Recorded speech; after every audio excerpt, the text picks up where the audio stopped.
All right, what is up, and welcome back to the channel, guys.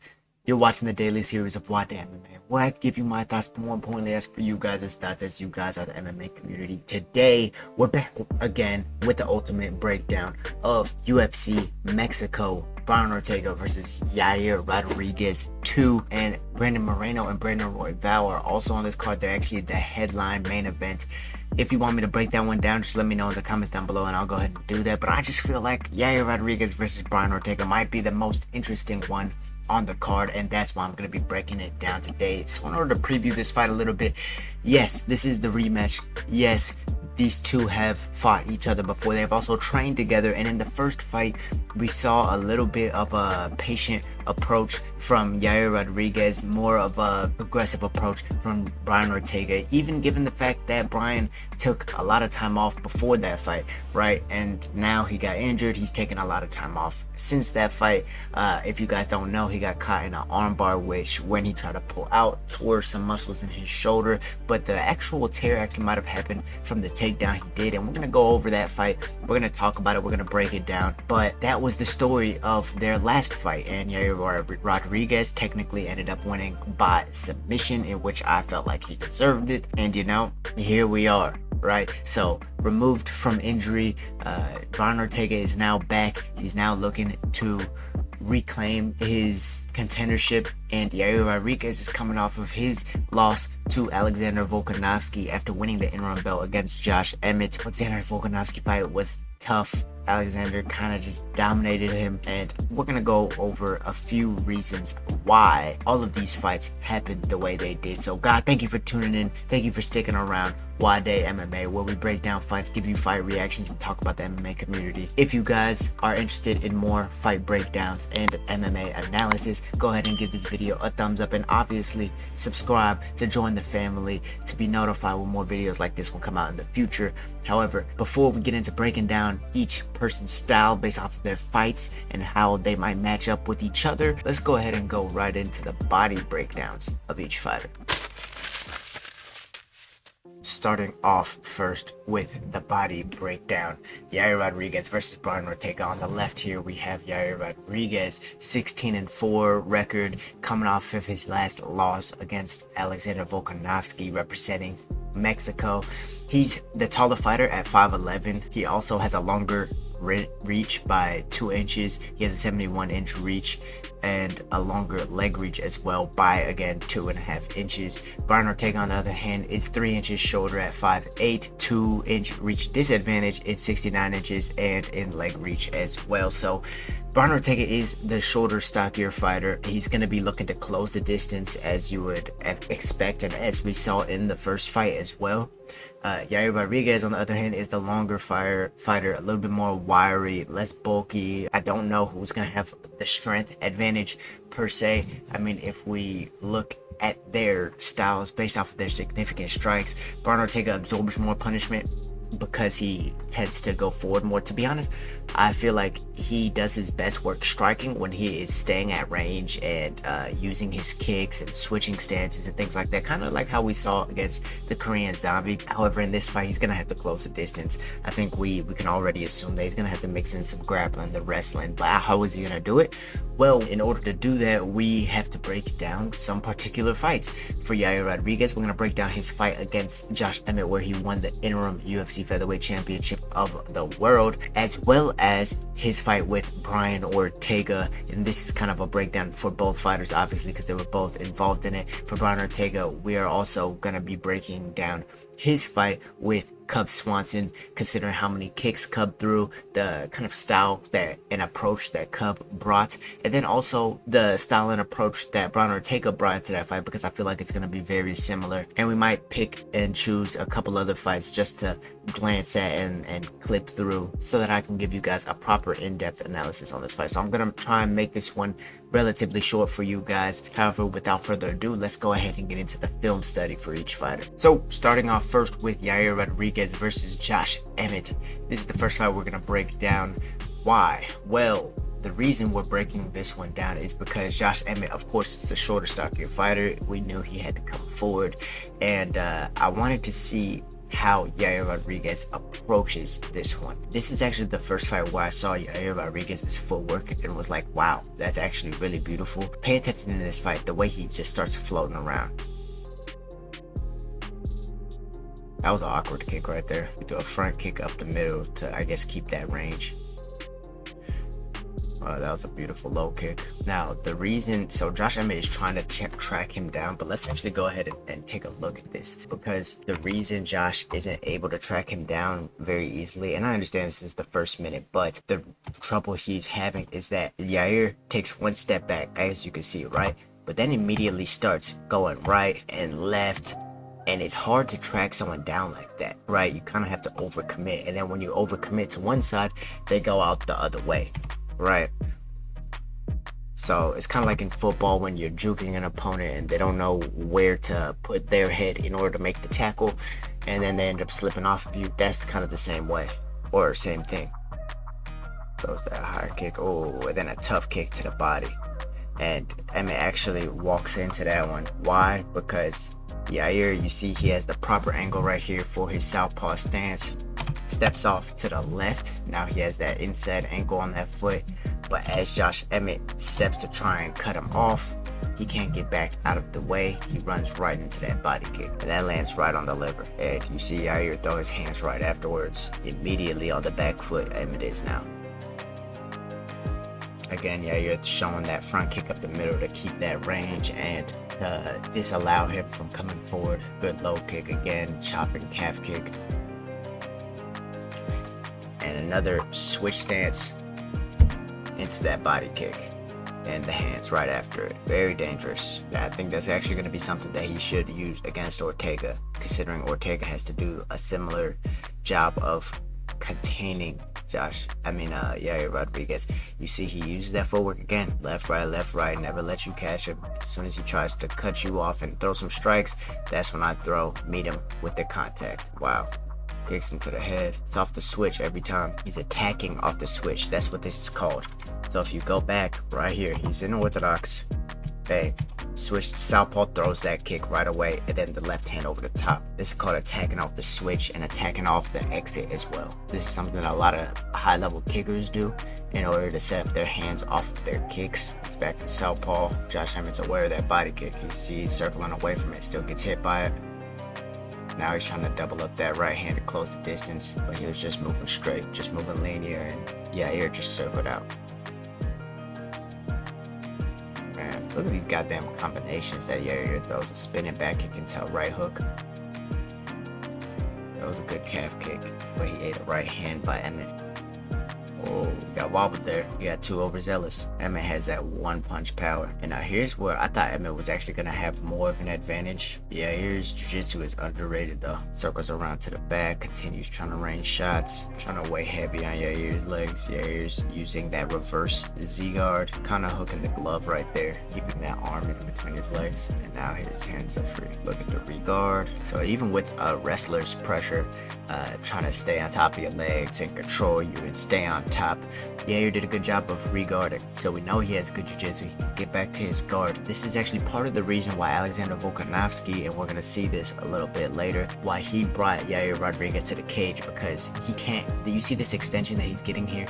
He's able to throw elbows, he's able to attack arm bars, triangles, omoplatas with this extension. If his back's up against the cage over here and his head is crushed up against the cage, he can't get this kind of extension, and it limits his attacks a lot, which is why you saw Volkanovski take him there whenever he did get him down. Alright, let's go ahead and go into the next round. Again, Yair is orthodox. Now he's back up on the toes. Yeah, that's right. You don't want to get sucked into that.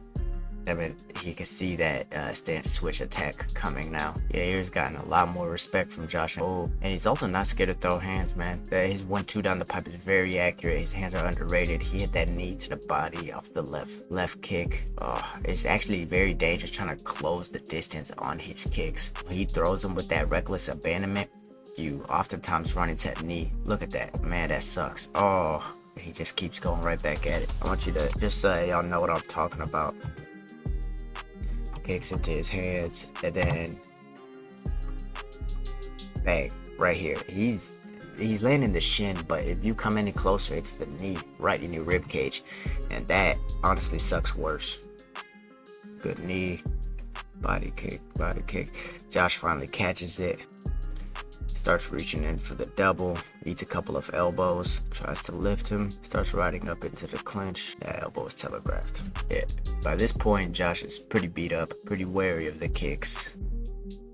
Ooh, that was a good short elbow by Yair. That hurt him. God, Yair's so crafty with the elbows and his kicks. The way he mixes in his kicks with his hands. It's all very beautiful to watch. What he does do, though, sometimes in these boxing exchanges, he does give up his back, which is dangerous going against a guy like Brian Ortega. What just reminded me of that is like right here. Josh Emmett throws the overhand and Yair covers up, but he kind of gives his back. If Josh Emmett had been looking to grapple right after throwing this overhand and just take this right arm around the waist right here, he'd be able to clinch up Yair in a very dangerous clinch position. But of course, he would have to cover a lot more distance in order to do so. There's that right question mark kick to the right hand again. God damn it. I want y'all to see this. Because even though he didn't throw anything before that flying knee, he broke down Josh Emmett's posture and kind of floated in and kind of like set him up into that flying knee, right? So he fakes a front kick. This gets Josh Emmett's hands down, right? Let's go back just so you can see what I'm talking about. It's a very subtle movement. It's hard for people to see. So bang, the left hip comes forward, feints the front kick. Josh Emmett's hands are now down, right? Starts looking for the spinning back kick. Josh Emmett's hands are up and his head starts going down. Stops midway, fakes a back fist, gets his posture up, gets his back up against the fence, takes a break, and explodes into it. He knows that Josh Emmett's posture is going to come down because he doesn't really know what to expect. So he's kind of going to shell up, and bang, flying knee. Into a takedown, but a flying knee that does a lot of damage. We're gonna go ahead and fast forward here. Yair gets his forearm on Josh Emmett's elbow with this overhook grip. This is Triangle City right here, pushing Josh Emmett away. Josh Emmett trying to stay on top of him, but eating some nasty elbows, man. This is why you gotta get him parallel to the cage. So yes, he's up against the cage right now, but you see how he's not parallel to the cage. You see how there's this angle right here. He would want Yair's head, if he wanted to negate his guard, he would want Yair's head right here on the cage and his body over here. That way, Yair's straight perpendicular to the cage. That's what would negate Yair's guard. But right here, he still can get that extension. He can go for an armbar right now. He has that shin on bicep again, and that's a triangle.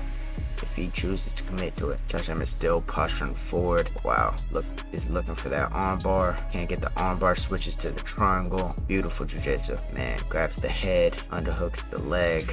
It's done. Damn. Beautiful job from Yair Rodriguez, and had such an exciting fighter to watch. Now, with watching that fight and understanding how he dealt with Josh Emmett, he could deal with pressure fighters, right? He could deal with that style. And so after watching that fight, looking at his keys to victory, so to speak, based off that fight with Josh Emmett and his fight going into against Brian Ortega, we know Brian is going to be looking to put on the pressure. So some of the things that Yair Rodriguez needs to look for is one, that switch stance attack, right? Attacking off of the switch stance, not just switching stances for no reason or just to go backwards, using that footwork and exiting early, dropping back into that southpaw stance to set up his high kicks and things like that, and his hands after his kicks. Those are all similar keys to victory, but they're all separate and they all need to be used, right? So number one would be to attack off the switch. Number two would be attacking off the exit. Brian Ortega is probably going to be looking to get him against the cage. He did it in the first fight, and we're going to break that down really quickly, or really soon, should I say. But he's probably going to be looking to get him to the cage, to negate the kicks and to just keep pressuring him forward. So attacking off of the exit is very important. Using his boxing mainly off of, what I mean by that is like after he circles out, then start setting up your combinations. You don't need to strike too much with your back against the cage. It leaves you open for shots, and that's not what he's gonna want. And lastly, use your boxing. In the first fight, he had a lot of success with boxing up Brian Ortega. Ortega clearly is gonna, again, pressure him, and if they're negating the kicking range like that, don't force kicks. Maybe throw one or two just to get him to respect them and make them commit to their game plan of closing that distance, but really use your hands. Yair Rodriguez has nasty hands. He has good elbow setups. The only thing I would say is, while using your hands, still try and stay away from that clinch. Look to strike off the brakes, and that goes into his third key to victory in order to beat Brian Ortega. Let me know what you think about that, guys. Comment below your picks for this fight and your keys to victory for each fighter as we're going along in this video. It helps me a lot, and it helps to start a conversation. You know, I like to talk to you guys. So moving forward though, going into Brian Ortega's film study, we're gonna go ahead and start off with Brian Ortega's fight with Cubs Swanson. So this was back in the day. This was before Brian even fought for the title. This was on his road to fighting for the title. Some things that a lot of people forget is Brian Ortega was finishing everybody. Brian Ortega, he wasn't always winning on the scorecards in every fight, but he was almost that comeback king. He was undefeated because he had Mexican heart, and one mistake and he had your neck. One mistake and he knocked you out. It only takes one mistake with Brian Ortega. That's why it's important for Yair Rodriguez to stay so disciplined. But we see Cub Swanson attacking Brian's legs. Even though Brian's standing tall, him wanting to come forward is opening up for the boxing. That was good. I mean, for the leg kicks. Another side kick to the knee. This is very similar to what we could expect Yair Rodriguez to do against Brian. Another outside low kick, good footwork. Cub Swanson used to be a freaking animal, man. People forget. Oh, Brian just let those hands go. They're in the same stance here. The lead leg push kick from Cub Swanson to outside low. So Brian hasn't been able to check too many of these kicks. It seems like something that Yair Rodriguez could capitalize on, although kicking low oftentimes allows people to catch your leg kicks and take you down. So maybe start off early with leg kicks for Yair, but the later it goes into the fight, the lazier your kicks get. So I wouldn't kick too low too many times. Here's Brian backing him up with the boxing. There's a low kick of his own. Also using a very high guard. That's why Cub, you saw him going to the body. So he leads to the body, goes back up to the top, forces Brian to have that high guard again, leaps back in to the body, except this time with a right hand. Man, he's really tagging up Brian's body. His defense, Brian Ortega's defense isn't the best, but I think the reason a lot of people fell in love with Brian Ortega is simply from the fact that he's pure offense. It's just straight up offense. Everything he's doing, especially when he's coming forward, it's elbows, it's boxing combinations, it's clinch knees and clinch submissions and trying to take you down, and it's constant whirlwind of attacks. That's what makes him so exciting to watch and so fun to break down as well. Again, Cub entering with the hands. Long jabs. You see how when Brian's fighting on the outside, it almost looks cleaner. Check that kick, using that Philly shell. Oh, ate a good right hand to the body. Now Cub is moving. What Brian does, he does a lot of traditional boxing things, like things you can get away with in the big gloves, like this. You can't get away with that in the small gloves, which is why he's eating some shots to the body, and some shots are still getting through to his head, and he's using that Philly shell. It doesn't work as effectively in MMA as it does in boxing, but he's staying relatively safe, so that's okay, I guess. I just know if he goes against a kicker using those same things like Yair Rodriguez, it could end up badly. But again, this fight was a long time ago, and I'm mainly in it for what we're about to see in these next 30 seconds. So now he's starting to come forward. He eats that body shot, but now he clinches up with him. And I want you to pay attention here, because Cub Swanson could exit out of the clinch this way. So he has an underhook, and then he's reaching over the top to connect his hands. This isn't it's a very weird clinch, but there's a clear opening to get out, and the clear opening to get out is for Cub Swanson to take his head from underneath Brian Ortega right here out on this way. But if he does that, he's open for knees, elbows, and again a guillotine as well. So Brian Ortega starts trying to run him to the cage, but since Cub is pushing back against him, it enables him to get snapped down here for a front headlock. And once he locks onto this, he goes to the outside of the leg to trip him, has this belly up anaconda, is able to roll that elbow in with his own leg, man, and then starts walking in, and Cub just barely survives here. Barely survives. I mean, it was like this. As soon as he got a hold of that neck, it was like that. God, Brian is just lethal. Hey, look at Cub. He's just, hold on. Once he gets up, he's just wondering, what the fuck was that? Okay, but round 2, Brian standing on the outside right now, looking for that step in the elbow. And boxes his way to the clinch. Now he has Cub against the cage. This is where he wants him. He wants him against the cage. He wants to continue pressuring him, hopefully to get into another clinch. That was a good jab to the body by Cub. And the body's a little open for Brian Ortega. That was a good calf kick. Good jab from T-City. Again, good combination. Oh, good shots by Cub. Told you that Philly shot doesn't work as well. Not everyone's Sean Strickland, huh? Eats that shot again. Another right hand right on the button. And it's every time he steps into range that he's getting touched. Now he's choosing to go forward. Yeah, you can see his mindset change. All right, I need to start going forward. I need to just walk into this guy. Hopefully I'll get a clinch. That was a good break by Cub. Brian almost catches the kick. Another body shot from Cub. Swanson did very well, but again, the reason he's getting hit so much is because Brian's trying to close that distance, trying to get into the clinch similar to the way he's going to do against Yair. He gets into the clinch. Oh, again, back into the clinch. Again, into the double, and then into the clinch. And that right there, I can already tell you, is a key to victory for Brian. Not just trying to reach for the clinch because it's too easy to shrug off, right? But instead, going for a double leg. And when they stuff it, because they probably will, riding it up into the clinch. This is where Brian wants to be anyways, but he doesn't have too many methods of getting there. But this method right here is one that works almost every time. You use something else, you let your opponent defend something, that way you can have a counterattack. Beautiful. He has that wizard into a knee, eats an uppercut. Right now he's pressing him, goes after this single leg, tries to run the pipe.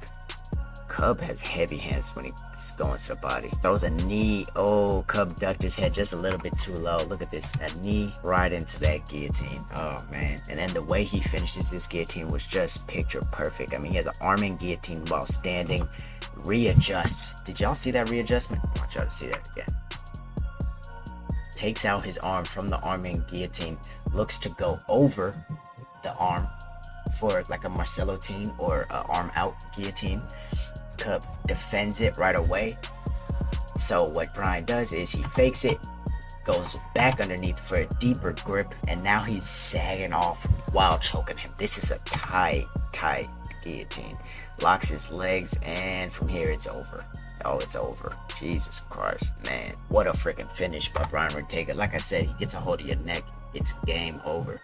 So those are the initial fight breakdowns. However, I'm going to go into Brian Ortega's keys to victory real quick before we watch his first fight with Yair Rodriguez. I think that is an important one to watch, of course. However, there's a couple things we need to talk about first. So Brian Ortega's keys to victories going into this fight is, of course, it's going to be forward pressure. That's number one. He has the reach disadvantage. He has a height disadvantage. He's gonna need to go forward. One of his best spots, or spots where he's best, is the clinch. So he has to look to get into that clinch. So by going forward, that's his first key to victory. His second key to victory would be to ride in double legs or shoot for the legs. So as long as he's shooting for the legs, the clinch will probably be there. That's his second key to victory. Ride up leg takedowns into the clinch, that way he can have free reign. And then the third key to victory. Now this one's a little bit tricky, because even though he's pressuring him forward, I think that if he takes too much punishment too early from Yair, it could be a bad night, right? Brian's worn a lot of damage. He needs maybe some time to get into the fight. He's been injured in the past. I think he just needs to make it out of that first round, and in order to do that, he can't constantly just pressure Yair Rodriguez. Now I understand it's dangerous because you're allowing Yair to get into the fight as well, but Yair starts very fast. He throws very hard in that first round, and by doing so, by throwing hard kicks, he leaves kicks out there, which means that you don't always need to be in that boxing range with him. You don't need to constantly negate that kicking range, but use that kicking range effectively. So if he starts throwing heavy kicks at you, maybe even looking to block and wrap in order to cause a trip, to catch a kick, to ride kicks into the clinch. So riding kicks into the clinch, I think, would be Brian Ortega's third key to victory, because I believe that he's not just going to sit there and strike with Yair. Even though he could possibly hurt Yair on the feet, I believe he has full capability to do so. He has good striking. I just think his biggest gap in skill level is in the grappling. So those are your keys to victory for Brian Ortega. Now, before getting into our final thoughts and predictions for the fights, let's go ahead and watch their first fight back. So this is Yair Rodriguez versus Brian Ortega 1. Immediately, they get started hot and heavy. Brian's constantly trying to keep him in boxing range. This is what I meant. You can see he's getting tagged every time he steps into range. He's never been a big mover of his head. He was moving it a little bit there. That was good. Pairing a lot of shots. Yair's using his hands into his legs. It's all the straight shots that are hitting him. And another thing to keep in mind is pay attention to the stances, right? So as soon as Brian Ortega notices that Yair is southpaw, immediately he wants to switch. So he throws the right hand and switches right away. This is something that Alexander Volkanovski also did. Yeah, switches again, he switches. And now they're both in the same stance. What this does is keeps them at a closer range. It negates that back leg from being so dangerous from the southpaw stance, right? Or any opposite stance. It negates that back leg from being so dangerous, keeps them closer, and it's easier to ride in takedowns. It's easier to ride into the clinch if you're in the same stance as somebody. Gets hit by some long straight punches, but he lands a right hand of his own. Oh, that was a good knee by Yair. They're already both getting marked up. Man, this is gonna be a fight, man. Man, I feel like we were robbed of something earlier. There it is. There it is. There's his takedown entry. He goes to a double leg, rides it up into a clinch. Now, in this fight, he could have used this position better, right? So what you're gonna see here, he throws a couple of knees, and then he tries to drag. He has his hands locked, so he tries to use the body lock in order to drag him down to the mat this way and towards the way that they're going right now, towards Yair Rodriguez's head. He's trying to put his head on the mat, right? You saw it right there, and you'll see it a couple more times if you watch the full fight like that. However, Yair has good defense, and he never chained two takedowns together, which is what made this difficult, right? What he would want to do, and actually I'm gonna go ahead and show you guys real quick, is something similar to what Alexander Volkanovski did. When Alexander Volkanovski had Yair in a clinch situation, right? So he goes after the single leg, he can't get it. He ends up getting this over-under clinch, right? And you see him taking Yair the same way Brian was taking him, towards his head. However, when he can't get this, he takes him out the other way. And that's what you see high-level wrestlers do, especially high-level MMA wrestlers. That's how you're gonna get Yair down. Bang. And all that it was him taking him this way, getting his weight on that leg, and then scooping out the leg that had no weight on it, which was the leg that's trapped right now. Again, gonna try to take him down. Yair does a good job Granby rolling, but ends up on the bottom. And if Brian Ortega's right here, I don't know if Yair gets back up. So that's something else that Brian Ortega can add into his takedown game right here in the clinch against Yair. Yair has very crafty gears. Look at, he's just digging that heel into Brian Ortega's shin. That sucks, guys. It might not look like anything big to the crowd, but that shit does not feel good. There's no meat there, so it's just straight bone on bone, heel on shin contact, and that shit sucks, man. And you can see that when he does go for this takedown, he lets go. He lets go of the body lock. If you're gonna have that body lock, you better keep the hands locked. Again, gets caught by that long 1-2 by Yair. This is why Yair needs to stick with his hands. Yep, good head movement, way better head movement. Oh, and back to the clinch. Starts going for that single leg, can't get it, so rise it up into the clinch. Exactly what we've been talking about, and this is, I think, where he hurt his shoulder. When Yair started going for this arm bar, that overhook that he had makes it extremely difficult to get your arm out, and they're kind of just like falling. So that falling weight is where a lot of injuries happen. For watch it again, he tries to force him this way, he steps across. This is actually a good takedown, man. You can get a lot of takedowns like this, but it does put a lot of tension on that shoulder. If he would to actually, let me go back. If he were to actually let Yair step past him, so don't close off his leg, but step right here in between Yair's legs, split the legs, let Yair's right leg come across here so that he's in the middle of them, and then take him back the other way, that would work. But right here, this happens. A lot of falling weight on that shoulder. Yair throws up an arm bar. Brian then tries to pull out, and then kind of falls over. So we know that he had an injury. However, it happened in the fight. Yair Rodriguez therefore deserves that win, and that is the fight, guys. This is the fight game. Anything can happen. This is an extremely close fight. As far as final thoughts are concerned, man, I hope that we get to see a full fight this time. A full fight can happen within one round. I'm not saying that one can't, but I don't want to see any crazy injuries that might have been pre-existing and things like that. I want to see skill versus skill, martial art versus martial art, tactic versus tactic in order to win this fight. I think we can all agree with that. We hate seeing injuries inside the octagon, so I'm glad they're running this one back.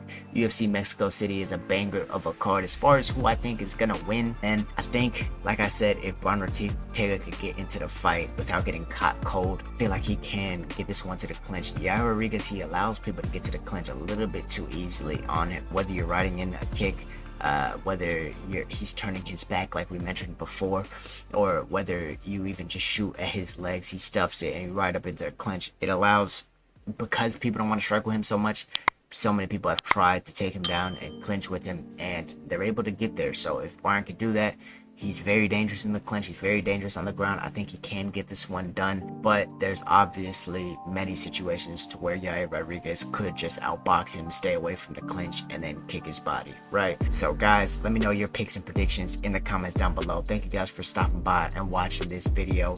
Don't forget to leave a thumbs up in your comments down below. As always, feel free to subscribe, and I'll see you guys in the next one. Peace.